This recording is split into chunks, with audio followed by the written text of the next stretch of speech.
Chapter 7 Every Other Fridays. The next morning was an every other Friday. On every other Fridays, Mom drove Bat to his school, and Janie walked to her school just like usual. But in the afternoon, Dad would pick them up. First Bat, whose class let out 20 minutes before Janie's, and they would all go home to his apartment for the weekend. Every other Fridays made Bat uncomfortable, like his skin was on too tight. Bat liked it when things followed a pattern, and every other Fridays broke the pattern. This every other Friday was the worst one Bat had ever experienced, because it meant that it would be 3 days until he saw the skunk kit again. He had begged Mom to let him take the skunk to Dad's house, but Mom refused. "The baby skunk needs to be with me," she said. "I'll take him to work, and the vet techs can watch him while I'm with patients. Besides, Bat, I don't think your dad is a fan of skunks." Bat even tried pretending to be sick so that he could stay home instead of going to school.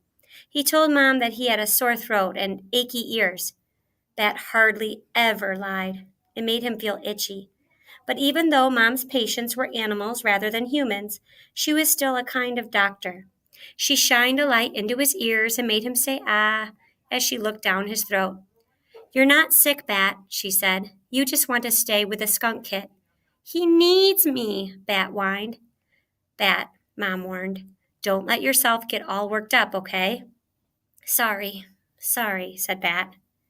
"We can help raise the kit this month as a family, as long as you keep on doing all the regular stuff too.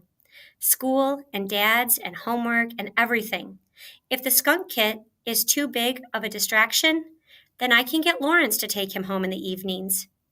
Lawrence was Bat's favorite vet tech at Mom's clinic. He could juggle 5 juggling clubs. And even though he had enormous hands, big enough to hold all 5 clubs at once, he was gentle. He had the deepest voice Bat had ever heard, deep like space. But no matter how much Bat liked Lawrence, there was no way he was going to let him take the kit home after work. "My throat feels better," he said, "much better." Mom and Janie and Bat all left the house together. Mom locked the door behind them. She kissed Janie and said, "Look both ways. Have a fun weekend." "Okay, Mom," Janie said. "See you on Monday." Bat climbed into the back seat of the car and fastened his seatbelt. He liked to sit in the middle seat because someone had once told him that it was the safest seat in the whole car. That was one of the things he didn't like about every other Fridays. His dad's car, a fast little yellow convertible, didn't have a middle back seat. It just had 2 side back seats with a hump in between. Mom placed the box with the skunk kit on the front passenger seat. Then she started the car and backed down the driveway.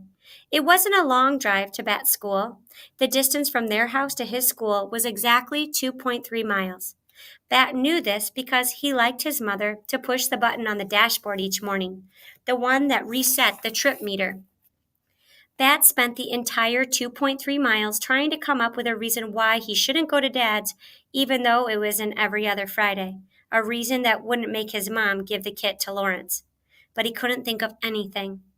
They arrived at his school. "You'll take care of the kit?" Bat asked Mom. "Honey," Mom said, "I'm a veterinarian. Taking care of animals is my job. I promise." Bat nodded. He unbuckled his seatbelt, slid across the back seat, and got out of the car. "Wait a minute," Mom called after him through her rolled-down window. "Aren't you forgetting something?" He had his backpack, he had his lunch, he had his earmuffs. "No," he said. Mom smiled. "You forgot to kiss me goodbye." "Oh, yeah," said Bat. He walked back over to the car and stuck his head through Mom's window. She wrapped her arms around his neck and pulled him close.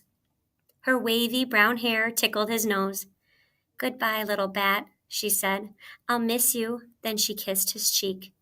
"Goodbye," Bat answered. He walked up to the school's front door, then turned around. Mom was still there, in her car, watching him.